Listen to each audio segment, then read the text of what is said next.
Sharing the link to these slides in the chat. And I'm going to share my screen.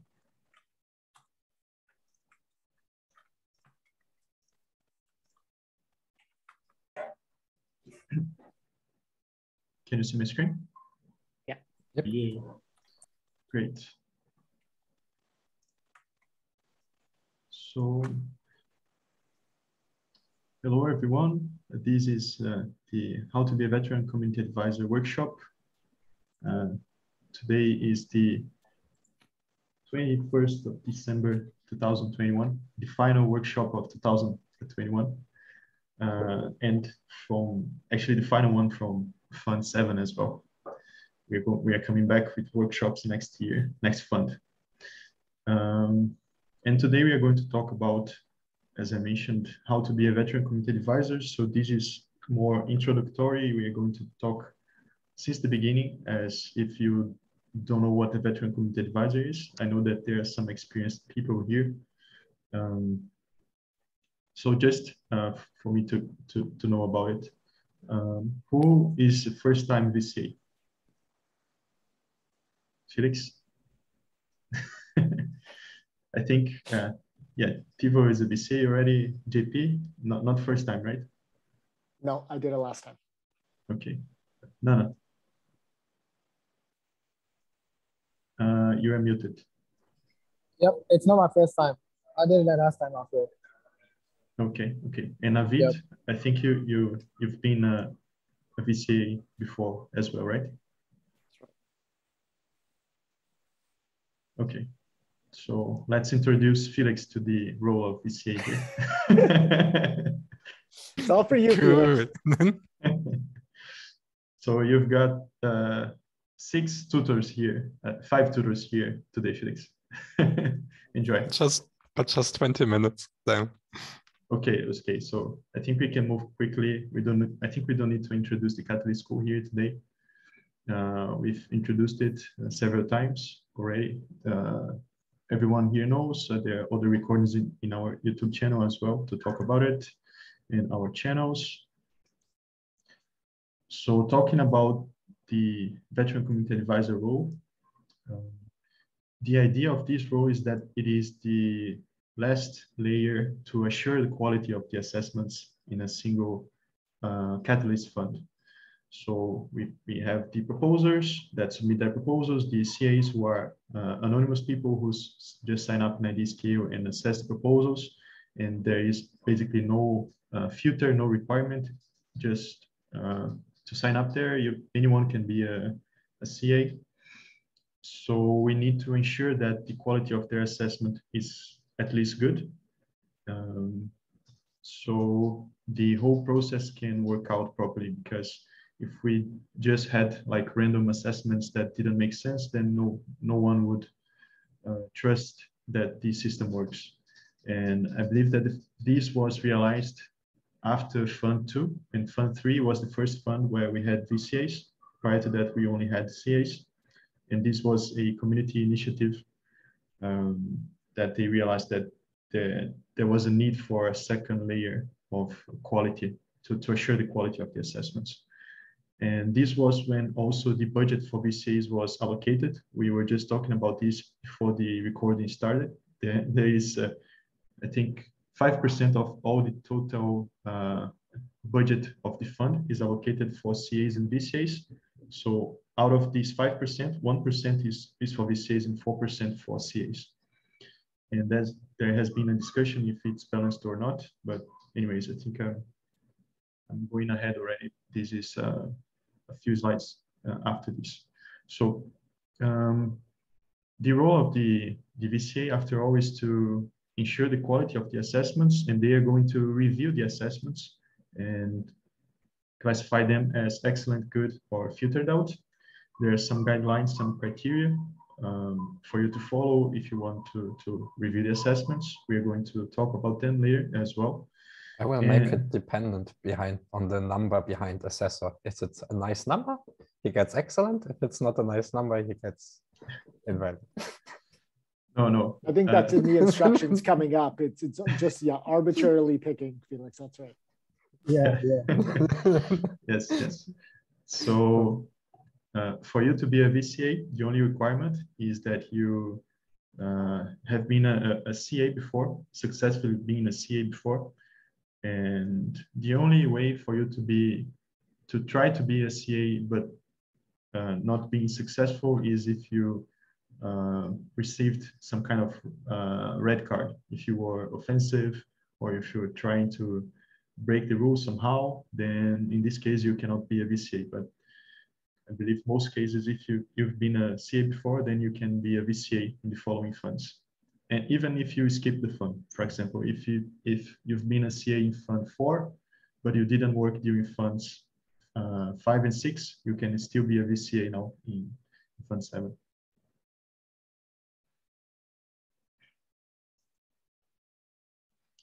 Some facts about VCAs. This is quite different from being a CA. Some of these actually. Differently from CAs, the VCAs are not anonymous.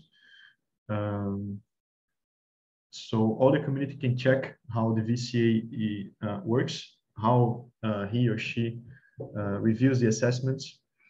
And this is necessary because this is, as I said, the final layer of quality assurance of the system. And this is the system that was put in place for us to be sure that there are no bad actors between the VCAs. So anyone can check if, for example, VCA is just giving excellent to different assessments without reading them, or on purpose, he is filtering out only low score assessments from a handful of proposals, something like this. And there are some mechanisms being developed to try to automate this quality assurance phase, because we are getting bigger and bigger here. The number of VCAs is increasing a lot, and it's not going to be feasible in the future to check the quality of the reviews as a community later on. So also, as you are working as a VCA, you cannot see how the other VCAs are classifying the assessments. By using the VCA tool, you can see how many reviews were given to each assessment already, but you cannot see how the other VCAs are classifying them, either as excellent, good, or filtered out.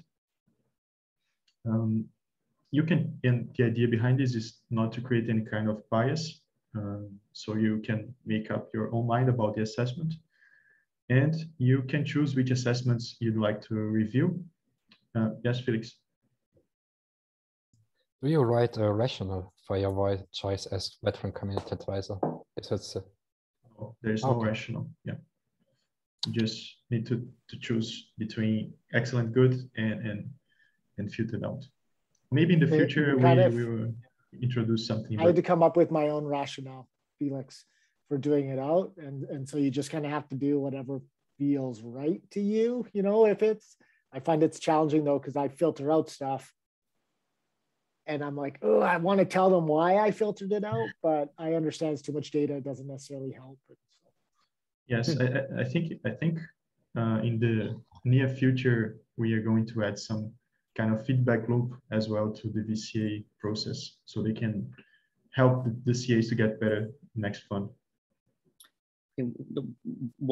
Although there's no need to provide that feedback now, I do keep my own notes. So if you're filtering out a particular assessor completely, or there's a certain blanket approach you've taken to some aspect of the VCA work, it's worth keeping notes. Although I don't think many people have been challenged in the past, I suspect from this fund onwards there will be more challenges on VCA work. Yes. Yeah, Thibaut. After VCA stage is over, there is usually sometime in future retrospectives. Definitely bring your feedback or your notes in that session to provide your perspective how it went. Or in future VCA workshops like this, to onboard new people and say what you learned, what was your rationale and how it worked. Yeah. And I think this is one of the pain points of the process today. There's no simple way for a CA to know how they succeed as being a CA, because they need to open the Excel sheet and filter by their ID. First, they need to find their ID, then filter by the ID and plot something to see which percentage of their assessments were excellent, good, or filtered out. And there's no feedback for the filtered out ones currently. So I think this is something that's going to change very soon. At least I hope so. And yeah, as I was saying, you can choose which assessment you are going to review. And you cannot be a CA, a VCA in a challenge where you have submitted a proposal. But the guidelines, they allow you to be a VCA in the same challenge where you have been a CA, but you cannot review your own assessment. So, for example, imagine that you assessed a proposal, you can review all the other assessments of that proposal besides your own, but you can review all the other ones.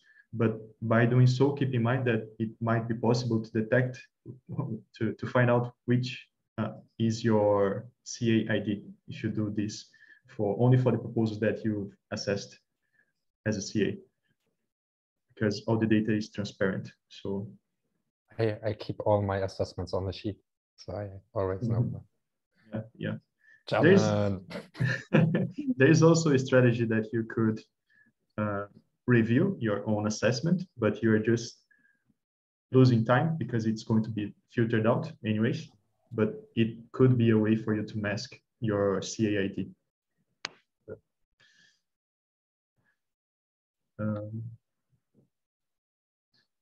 And yeah, about the rewards, they are proportional to the number of reviews that you've done.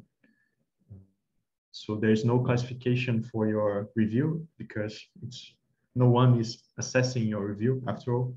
So if you do 10 reviews and someone does 100 reviews, the other person is going to get 10 times more rewards than you. Simple as that. Any other questions here? No. Okay, so talking about the rewards themselves, the VCA rewards are 1% of the total fund budget, which now in Fund 7, the budget is $8 million. So the budget for VCAs is $80,000. And as I said, the rewards are proportional to the number of reviews made by the VCA. And now in Fund 7, we have approximately almost 1,000 proposals. And if each of the proposals had 5 assessments, then we would have 5,000 assessments, but this is not the case. We actually have almost 10,000 assessments now in Fund 7. So this is not so up to date. So the VCAs are now expected to do 50,000 reviews. It's a lot, but it's not impossible. If I remember correctly, in Fund 6, we did more than 30,000 reviews. Yeah, it was 9. We did 9 per assessment on average. So there's 3,700. Yeah. Sorry, I'm still not sure about that. Yeah, your cell phone is not impressed. Your phone is not sure about it. Okay.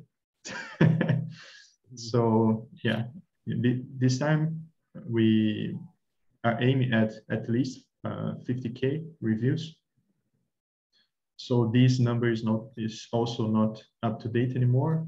Each review we receive approximately $1.60, which is not a lot, but we believe that we can do reviews a little faster than we do assessments. So there's a balance there. Don't tell me I do again another fucking volunteer job here. This never stops. Where's the end? It's almost volunteer. Yeah, but I think this is something that needs to change. Maybe we need to talk to Kenrick about it to bring this subject in the circle. And also, this is one of the catalyst parameters that Harris has been talking about. That I think, is it Harris or yeah, I think it's Harris, that they are going to bring this inside Catalyst Circle for them to discuss about it, and the community is going to decide about these parameters in the future.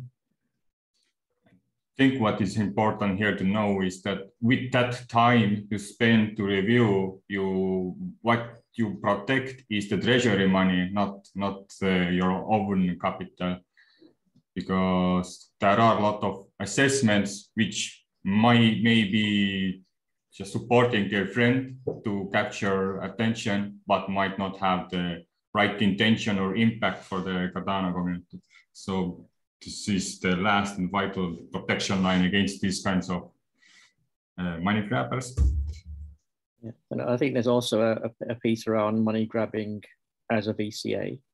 So having the budget relatively small, you put in the work, you get paid, but it stops the people coming to game the system. But yeah. Just as an example, we've got some poor proposals with lots of assessments. So if we think about the money involved in that, there's going to be $320 allocated to CAs for those assessments, and then if we do, if let's say I've seen a couple of examples where there's 10 or 15, let's say 10 assessments, and we do 5 reviews per each, is another 50. So you're looking at $400 to $500 wasted, because that proposal should never have come to the CAs in the first place, because it is so basic. It doesn't even meet the basic requirements, never mind having a plan or something that should be filtered out. So yes. So those are things that VCAs and CAs will just jump on top of if they're paid huge amounts of money to do this job. Yeah, and I'm not sure about the amount of money that is allocated for VCAs each fund, but the mechanism to distribute the funds between VCAs is temporary. The research team from IOG is working on a new model to distribute the rewards, exactly to avoid this kind of misbehave from some VCAs who are just trying to grab money. So we're not sure about how this mechanism is going to be like, but at least we know that IOG has been working on this since Fund 6. So maybe next fund they are going to disclose this new mechanism already. And of course, if you do 9,000 reviews, you deserve to be paid 9,000 whatever times 1.6, right? Currently, yes.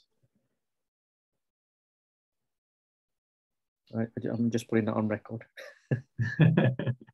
Yeah. My holiday to France was cancelled, so I have a whole 2 weeks of nothingness going on. Nice.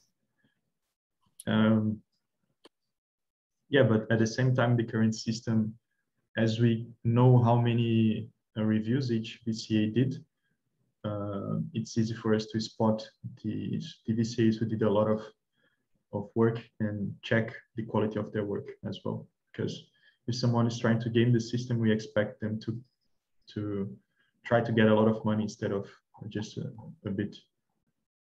Unfortunately, I think we have the right people pushing to the limits. I think it was in Fund 6 where we had, I think Rodrigo and Dominic, they two made 2,000 assessments each, something like this. Mm-hmm. And so from them we know already, yeah, they just do an amazing good job.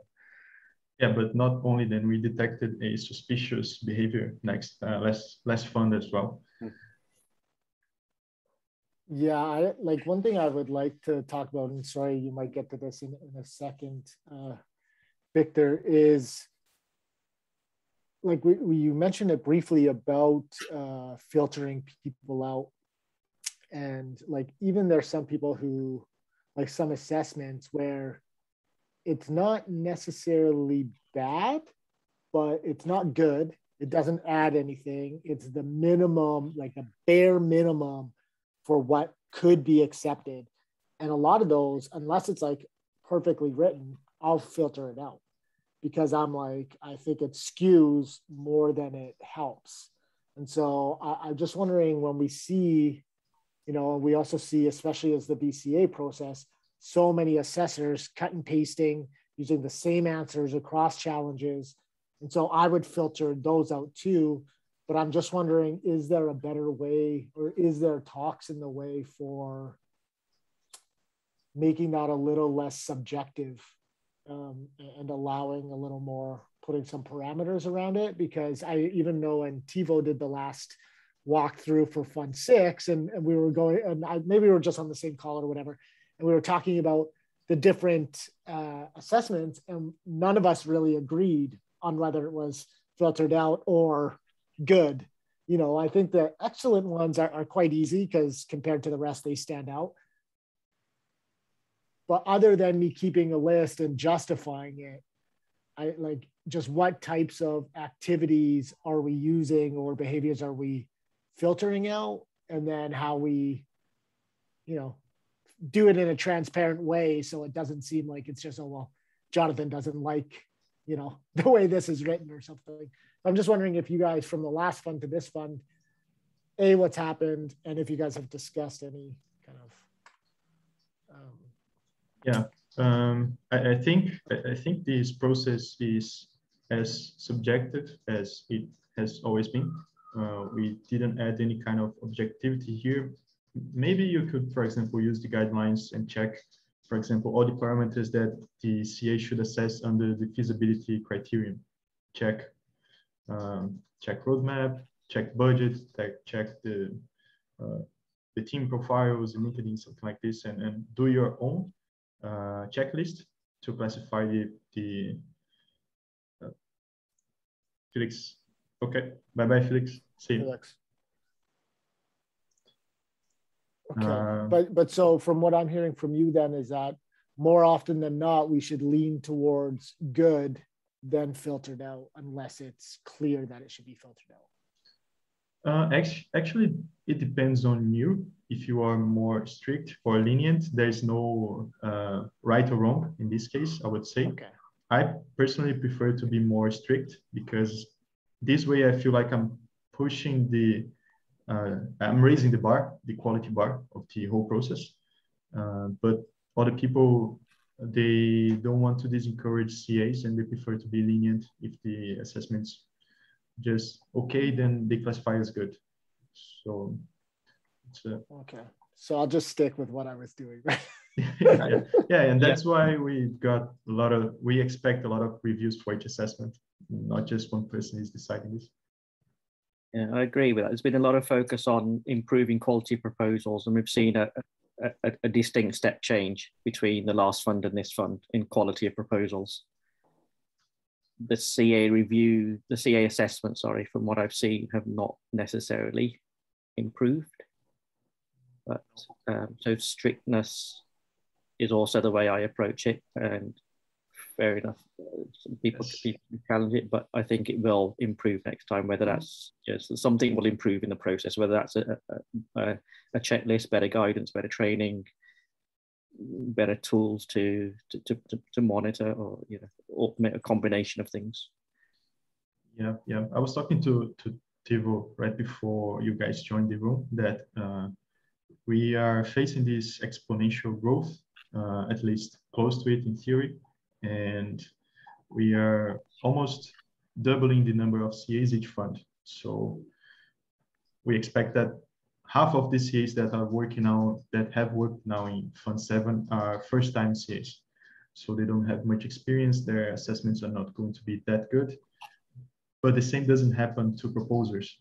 Even though we are increasing a lot the number of proposals, actually we didn't increase that much from Fund 6 to 7. I think it's from 711 to almost 1,000. So not the same growth as the number of CAs.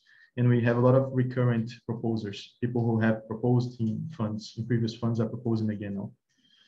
So I believe that's why we are checking these. We are perceiving this increasing number of inequality of proposals, but not in assessments necessarily. Answering to one of the JP's logic of what to do with copy paste, I haven't found yet, but I'm always reading what is copy pasted, because I feel like there is a way to copy paste message if there is something, a common knowledge you can transfer from one proposal to another. Like, yeah, roadmap is missing, I suggest you to add this, or like KPI is missing, I suggest to look at this, and just have this a copy paste version always ready when it's missing. So I think this is an easy way for assessments to actually create an excellent, even if it's copy paste. But for now, I think the proposals have been like vetted enough and improved enough to include all of these things. So yeah, it's hard to copy paste when everything is very unique. Yeah, I also, sorry, from my perspective, how I kind of like try to game it in a sense that I give like a few minutes for each of the proposals, and I always try to also be strict. Like, hey, are you addressing? I have I use the CA list of what they need to have in impact, so I make sure they don't mess up. Like in impact, they talk about like feasibility and visibility, talk about identity, because it's easy to mess up. But I think it's one area where the assessor could learn that each thing are their own separate thing. And if I don't see this, then of course the double check what the facts that they prove, make sure that they are also in proposal. Sometimes or if they say missing, then if we glance it over, and if I don't find anything what goes against, then it's either a good or excellent. Because like, if it's getting hard to figure out, is it like filtered out, then I assume it's good, because he was good enough to persuade me to understand that he also min-maxed the way. Because another one, we want to also be community advisors to be fast and like find a way how to go quickly to proposals, because we're gonna have more of them, and we don't want to like downplay the fact that, hey, you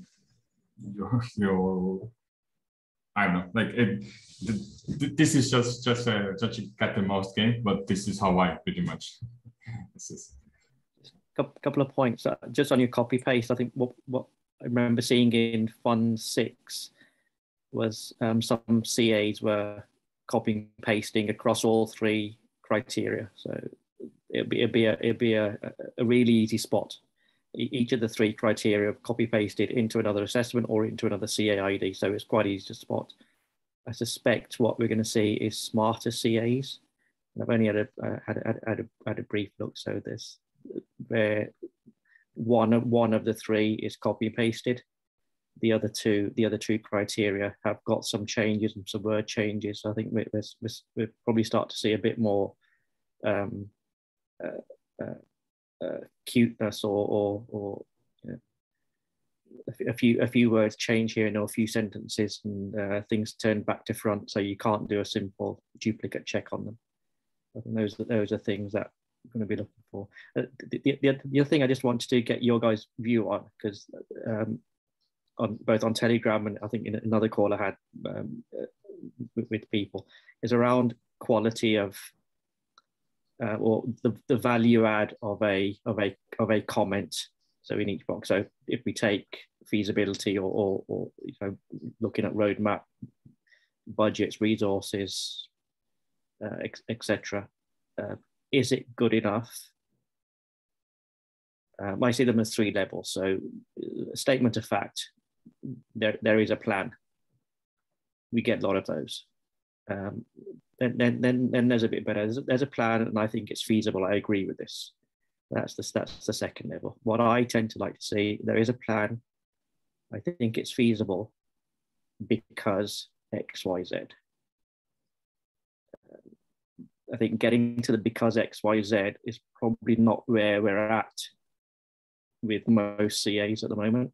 I think a lot of the more the CAs, people who've been CAs before, the experienced CAs, do provide the why and that value add assessment. I remember in the last fund, and I think we'll probably see the same in this fund. You'll get a lot of I can see a plan, or I can see a plan and I think it's great. To me, that's not an assessment. Yep. I think what you're saying is true, and I actually agree with what you're saying. With what you're saying, are you going to give let's say a proposal, or let me say an assessment that has given the facts, but probably not probably without a why? Are you going to rate it filtered out or good? Because it is actually nowhere close to excellent. So between good and filtered out, what are you going to choose for that? Yeah, it depends, right? So there's probably 6 or 7 components to a proposal and assessment. So it depends how many of those. So impact plan, deliverable, budget, resource milestones, metrics, KPIs. How many of those have they actually given a value add on? So depending on how I feel on the day. All right. I'm not expecting everyone to give a full value add assessment and detailed on each of those 7 or 8 components, but there should be something more useful than I can see a plan. They have a budget, they have some resources, they have some milestones and metrics, and they all look fantastic. If that was my money, the voter doesn't care. But the voter the voter expects that people have put that in their plan, in their proposal. So they've got the basics in. What they're after is any of that any good? And that's the CA's job, is to work out if any of that's good and advise the voter. Give some sort of assessment to the voter whether what's actually been written is any good, not that it just exists. Yeah. Maybe I'm too far. Yep. No, it's kind of personal. Yeah. I know there's a lot of people who don't agree with me, and they say as long as somebody said there's a plan and I agree, that's plenty. And there's a budget and it's broken down, and I agree. But then if on that point, which is the worst? If somebody asks for $1 million and you say I agree, they have a budget, and it's broken down to they want to buy lots of stuff and have lots of resources, that's no value add at all. Is that sensible or not? One thing. Okay, going through the CA stage, one thing that I actually realized was that some proposals have been in the round for about 3 funds now, 2 funds now. So they sort of have developed really well. So they almost look like excellent proposals, but whichever way, you still have to read them and make sure that everything that you are going to assess is actually intact. So with such proposals, you give the rating, and then you provide the facts. And when it comes to providing why you are giving the facts, it's sort of you now have to sit down and think really deep. What should I write for these people? Which kind of feedback should I give to them? Because you have already provided the guidance to the voters by probably providing the facts. So now giving the feedback to the CAs, the proposers, sort of becomes a challenge for you to actually buckle over. But I understand, the experienced CAs will actually do the excellent work, and then those new ones who are coming in probably will provide the facts and then leave out the whys.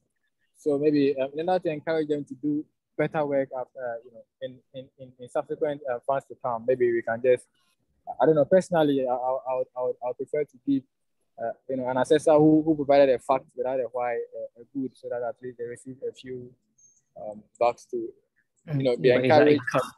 Is that encouraging them or to do better, or is that encouraging them to do the same next time? Definitely we'll be hosting VCA workshops and CA workshops here and there. So we can actually use it as a means of addressing the fact that, look, to be a better CA, you don't have to just give out the facts. You have to give out the facts and provide a why to it the next time that you do a CA work, and then they can take it from there.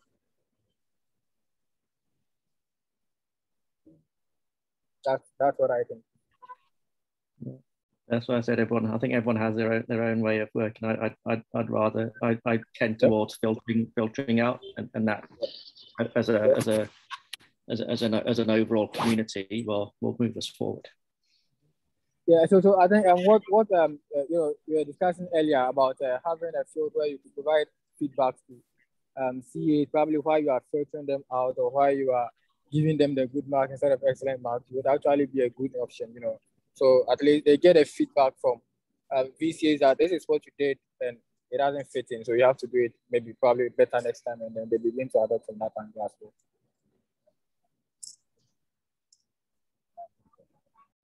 Yeah.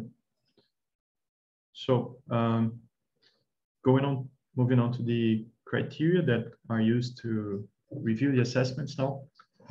The guidelines have these 5 different criteria. They are somehow related to the 3 criteria that DCAs use to assess the proposals. So this first one is the CA contemplation of their own ability to assess a proposal, then the CA scoring against challenge criteria, CA opinion on the proposal overall, accountability to the Cardano community, and positive feedback loops. Also in the guidelines, we have some explanation on how deep the explanation of the CA should be for it to be classified as good or excellent. But as we've mentioned, there is a lot of subjectivity there.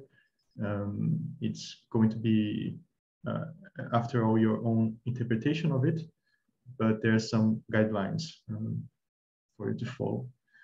So just before we move on to the criteria themselves, just talk a little bit about the classification mechanism, how the assessment is going to be classified as excellent, filtered out, and good, because usually the result is not the same.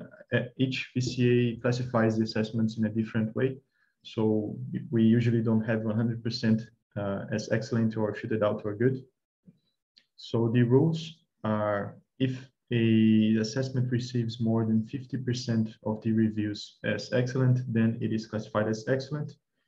15% or more, 50%, sorry, or more as filtered out, then it's filtered out. And the other cases, it's classified as good. This is not so clear to understand, but it's much simpler with some examples in the following slide. So first example, 2 excellent and 1 good. Then the outcome is excellent because we have more than 50% classified as excellent. 1 excellent and 1 good.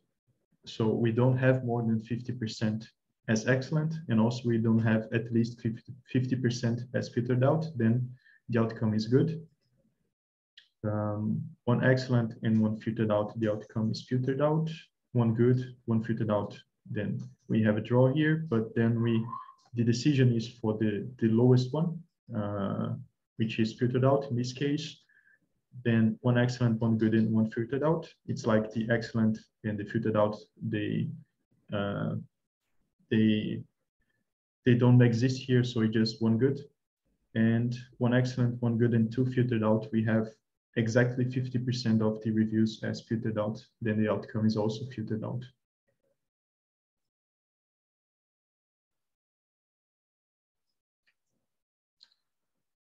Any questions here?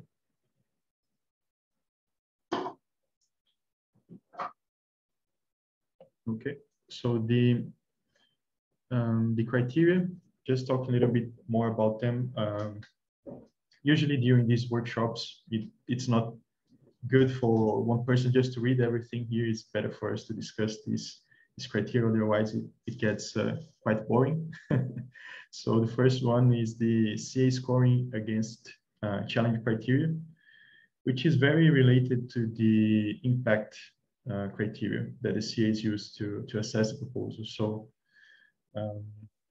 something that you are going to see that is that for all these 5 criteria, it's basically a matter of how good is the explanation of the CA related to each of these criteria. So for this, for it to be classified as excellent, the CA has to has to give some confidence to the reader or to the voter or to the VCA that they really read the proposal and also the challenge brief, and he can connect how the proposal is aligned to the challenge or not. And depending on how good they do it, then you're going to classify it as good or excellent assessment.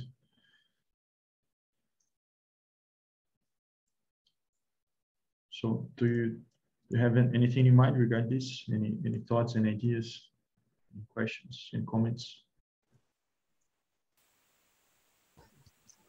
Not from my side.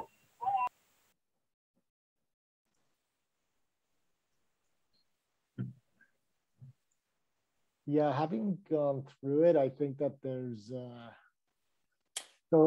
even as a CA, some of the challenge briefs, in my opinion, need some serious work. Like they need some editors to go through and cut it, because I did the ID one, the decentralized identity, essentially all the reviews in there, and the challenge brief is just, it's out to lunch. It might as well be 400 challenges in that one brief.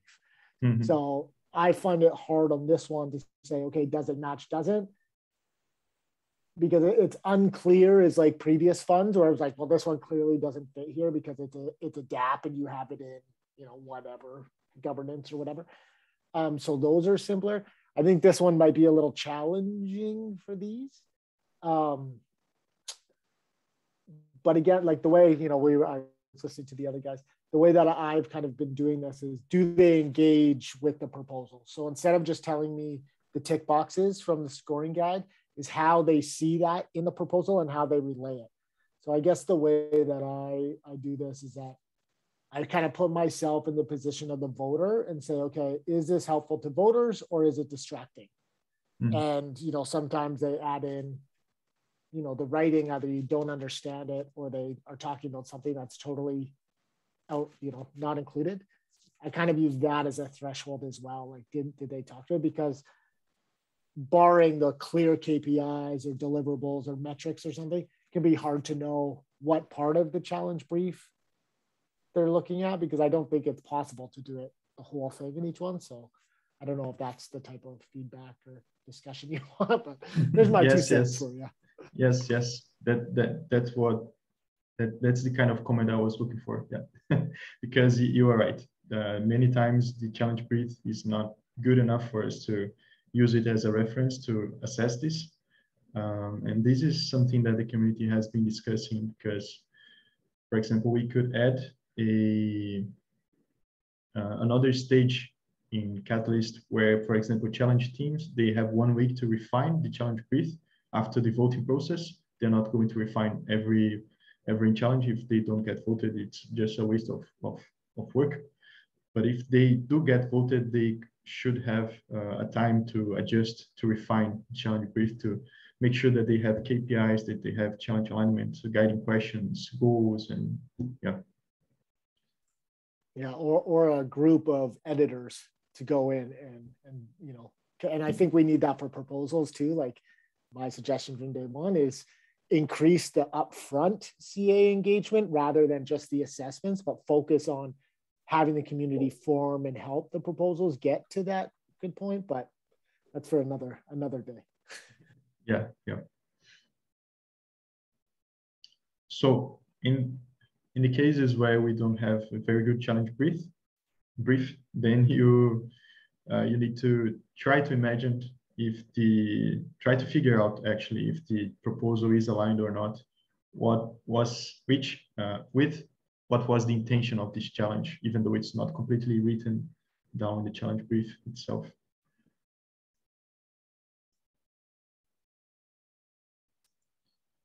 Next one is the... Sorry.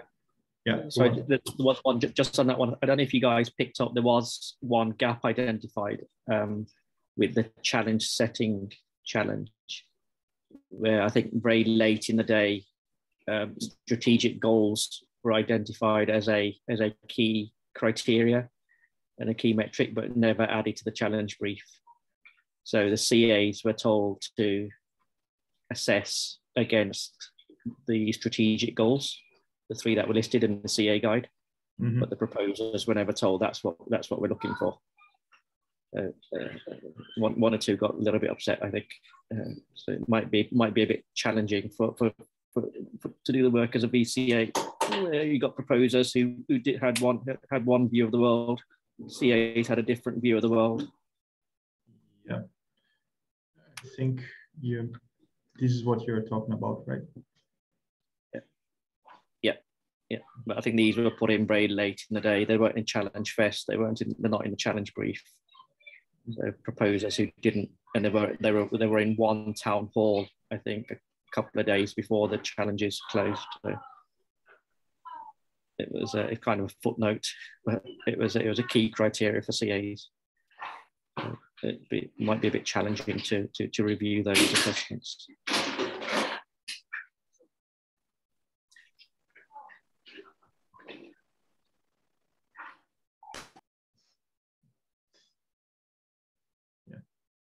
Thanks for pointing that out, Navid.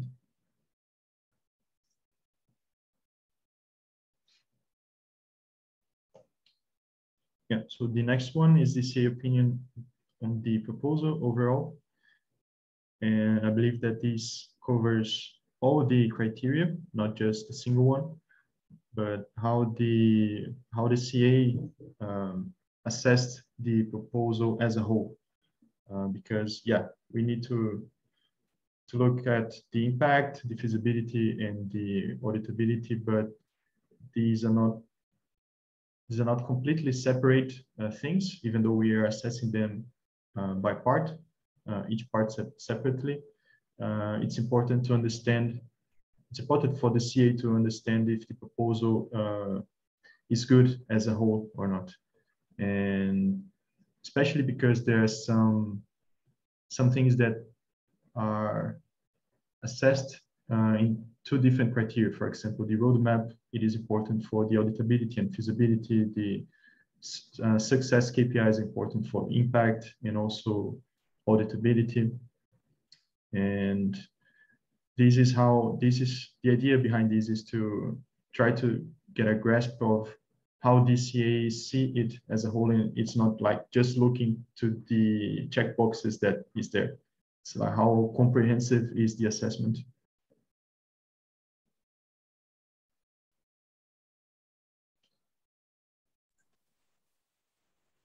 Yeah, I think for overall, I've kind of been, the way I've been going through it is in my head, I've been giving kind of like each of them is either good or excellent. And if two are like, unless they all meet excellent, then it's good. Or if there's a filtered out in one of them, unless the other two are really strong, they'll filter it out. So is that kind of what you mean? Like I find sometimes they'll have like the impact, their assessment will be really good. But then their other two, you can tell they kind of like got tired or just stopped or whatever. And then and if one's really good, but the other two are bad, I would still filter it out, even though one was good. Thoughts? Yeah, not exactly this, but I think this is the criteria that each VCA has for their own reviews. Because as I said, there's no rule for you to decide if it's good or excellent or filtered out. This is more related to the VCA realizing if the CA has an overview of the proposal or if they are just checking boxes. Okay, I see a roadmap, I see a KPI, I see this, I see that. And they do not really understand what they are proposing to do. They just, for example, they just read some buzzwords or keywords and they check boxes and that's it. So it's if the assessment is very shallow or superficial in some way. And this is also the kind of assessment that could be submitted for different proposals. If it's very very concise, it just, yeah, this proposal has this proposal doesn't have this proposal, this could be copy pasted to several proposals and still work. So yeah. And also there has been some discussion about this. There was a professional assessor from some legacy industry that they he was saying that we should have standardized assessments because this is not necessarily bad, but this is also not necessarily excellent. So there is some discussion if this kind of assessment should be always good, at least if it covers all the checkboxes that are mentioned in the CA guidelines, for example. So there's some subjectivity there as well. I think I agree to what you're saying. And basically, it becomes a task of the VCA to actually read the proposal that this assessor is actually assessing and ensure that, okay, whatever the assessor is saying that it is involved in the proposal actually exists. If it doesn't exist, then it means that maybe the person is just copying and pasting from one proposal that he probably read very well into the other proposals that he probably didn't read very well. So it becomes a task of a VCA to also spend some time reading the proposal and ensuring that all of these things that the assessor is actually mentioned that it is, captured in the proposal is indeed captured or not captured. Then you have the right to, score it about either excellent, good, or filtered out based on what you find. Yes, that's it.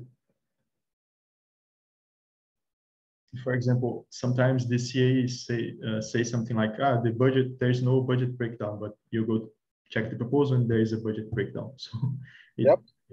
It doesn't make sense. Yes. Equally, they also say there is a budget and it's broken down, full stop. Yeah. For me, they're giving there is a budget and it looks reasonable. That's probably the most difficult one. Yes. Like, I have no idea why you think it's reasonable. Yeah, you don't know. Yeah. You don't know their reference. I Exactly. think I had a chat with one of the VCAs who prepared actually something like a rubric for CA work, like making it more easier. And he was saying that they would say that a budget is reasonable if it is broken down in a proposal, like into a quantifiable deliverable that you can actually, testify. Then he would say that it's reasonable. So I don't know, these whole things, it actually takes a lot of time to actually get it right. Yes.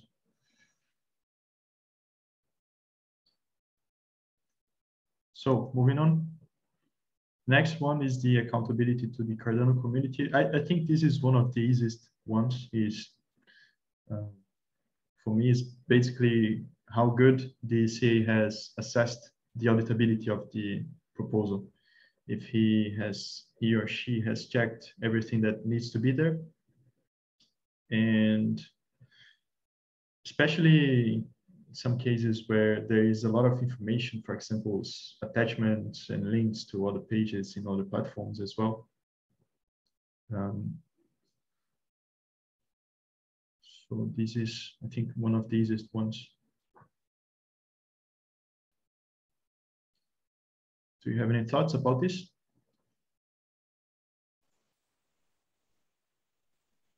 Yeah, again, I just think for me, it comes down to how much the CA has engaged with those criteria and given, like, again, I don't really care what the score is or their justification, as long as they've made the justification and have evidence to back it up. I find it's what I've been doing. It's not for me to then reassess to say, okay, is the proposers accountable, but did the CA engage with the proposers, what they said they were going to do, critique, support, whatever. Mm-hmm. And that's, again, I still find the divide between the three categories, excellent, good, filtered out, like the overlap between each of the two is quite large, right? And so yeah. I just struggle with, at least last time I struggled with filtering out, it was more my conscience than anything, like if I was being too much of a jerk. But to what you said earlier, I think it's better to be strict than to let them through. Like, it's better to be strict if they don't meet the criteria that we set, no matter how subjective, as long as we then can justify it, right? Yeah.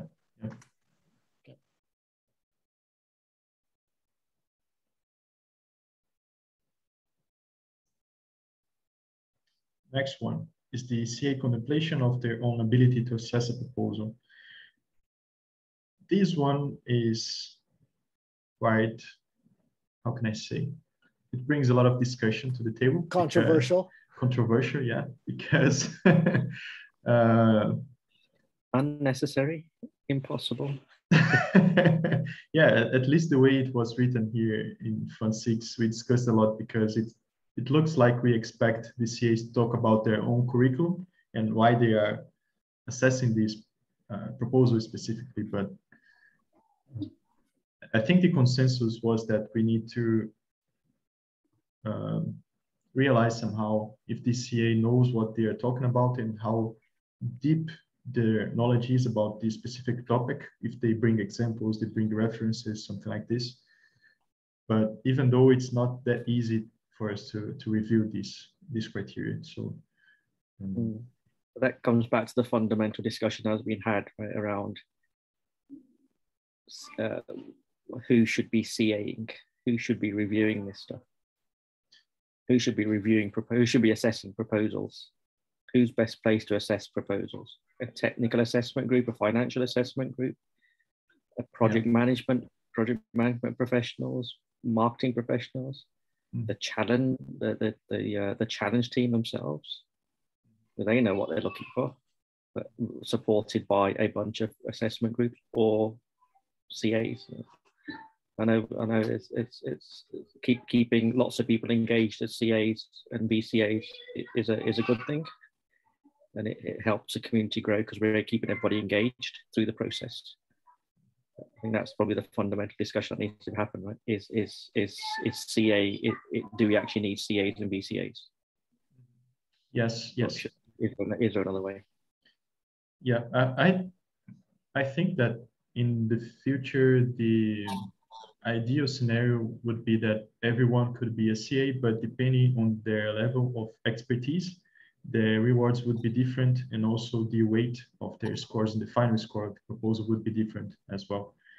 If we have someone who is like a project manager within 20 years experience and they are assessing the feasibility of proposal, and someone who has just left the, I don't know, management college, something like this, they, not that the second one couldn't assess the proposal as good as the first one, but looking at the assessment, we would see that the quality of someone who has a lot more experience is better, is adding more value to the process. So it would be fair for this person to receive more rewards for it, and also for the final score to be closer to the score that the first person with more experience gave to the proposal than the second one.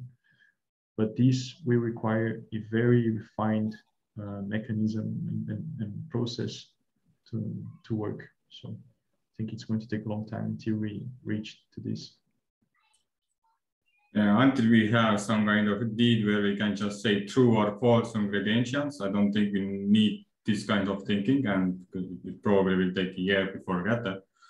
But I think what goes under here is perhaps the assessor finds some kind of documents or research what he can point at, like, hey, you're using this kind of budgeting and considering the development cost from this article. I think it's feasible. Like example, when he wants to prove that the budget is perfect, or yeah, like when somebody is making a text, then showing links to existing white papers and texts to prove that they are using similar metrics, or like helping to cross-reference projects. That would be, I think, similar guide. Like, hey, at least he knows where to find this kind of information, so he must know something.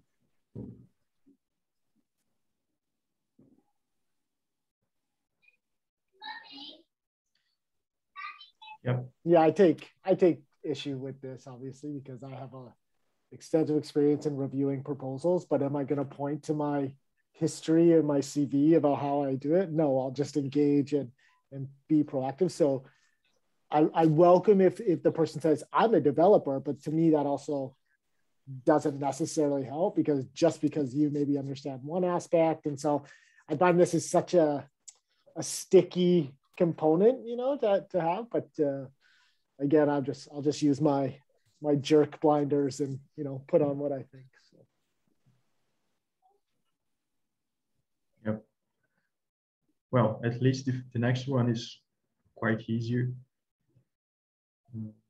which is the positive feedback loops. So the idea behind this one is how much DCA is helping the proposal to be better next fund, to make better proposals instead of just pointing out what's wrong with the proposal, but they could also suggest how it could be better, what's missing, what could be added. And depending on how well they do this, the VCAs can classify the assessment as excellent or good. This one holds a lot of weight for me between an excellent or a good assessment.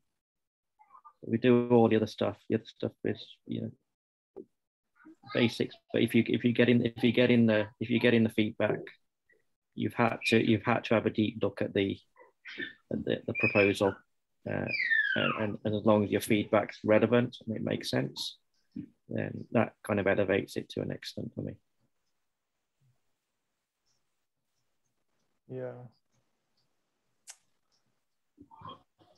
I find a lot of the time what I also give this is not so much whether they say how to improve it, but if, like, one thing I do in my assessments too is if I'm left with like a ton of questions for myself and I'm still having, like, the proposal doesn't go into any of them, like maybe it's not a positive feedback loop in the sense of they're not like, we'll get you a better score next time. But if they say, you know, I would like to know this, would you include that? Because I would, because on the next, you know, on some of mine too, I'm like, if you resubmit, if unsuccessful, you resubmit, you could try blah, blah.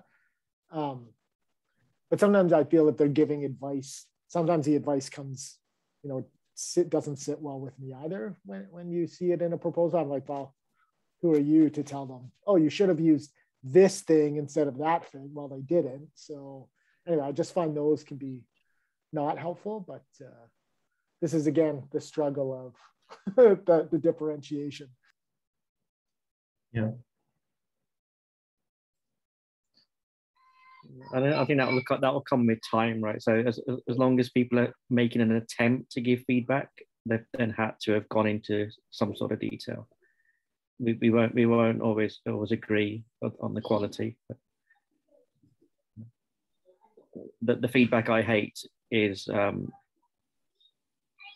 I could have done this for half the budget. That is not nice feedback for a proposer to read. Hopefully the proposer flagged those things. You guys are spending too much on this. I've got developers at half this price.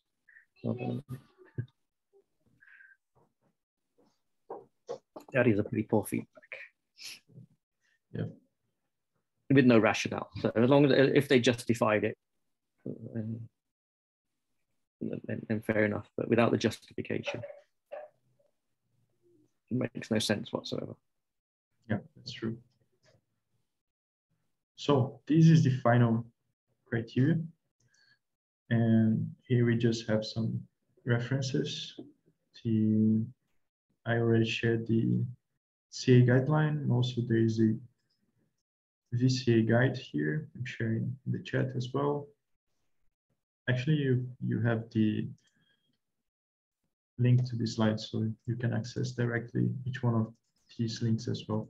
But there is also the VCA tool that we in the AIM group have developed since Fund 4, I believe, and we are improving each fund. And the idea here is that you can just upload your assessment, your review sheet, actually, that you are going to receive in your email this Thursday at the beginning of the QA stage for VCAs. Then you can just upload it here and put your name, your email, and upload your file here. Then afterwards, you're going to see a lot of filters there that you can choose per challenge, per CA, per length of assessment, and some other filters. And by using the VCA tool, I think it's more, you're going to be more efficient if you work through the tool instead of using the spreadsheet. And you can also check how many reviews each assessment already had. So this is a way for us to distribute the workload among the VCAs and be sure that we have at least 5 reviews per assessment. Yep, I think the tools that AIM seems to provide are actually very, very helpful and very relevant, because it makes the work a little bit easier, because you wouldn't want to just like, for instance, with the Koti address Koti Pay challenge, for instance, one proposal receiving about 28 what do you call it, assessments. I don't know if they were all using the CEO tool, or they were just using the idea score. I don't know. But the tools are very wonderful and very helpful. Yes, I think so as well. And that's it. That's the end of the slides here. Do you have any other questions about the workshop? When you send the spreadsheet, are you going to have simpler instructions for how to upload it for an idiot like me? I think last time I did the instructions page, not the assessments page, I uploaded, and I did like 20 assessments, and then it was like, or 20 reviews, and I was like, oh, that's wrong, right? So yes, I think these are the same instructions from last fund, but Lucho is updating the tool, so I believe this is going to be a little bit different this time around as well. So I'll make sure that it's clear that you have to save the second tab as a CSV file and then upload the second tab only into the tool. Now that I messed it up once, though, hopefully I'll get it right. And say the only thing the tool doesn't allow is that duplicate check or the similarity check. So you can't really write your fuzzy logic into the tool and check across CA or within CAs or across the different 3 criteria or combined, and that kind of stuff you can do in a spreadsheet. Yeah, it was in our roadmap to include this in the VCA tool as well, but I'm not sure if it was included already for Fund 7. For example, last fund we didn't have the filter per challenge, and now we have. But for similarity check, I confess I don't know. I need to check with Lucho. Yeah, to be honest, probably easier on the spreadsheet to start to do that. Mm-hmm. Yeah. Well, that's it, guys. Sure. That's a good work that you've actually done. Sorry, man, I didn't get it. Yeah, I'm saying you've done a good job. Congratulations. Thank you. Thank you. Are you, Victor, you're part of the voter tool too, right? Yeah.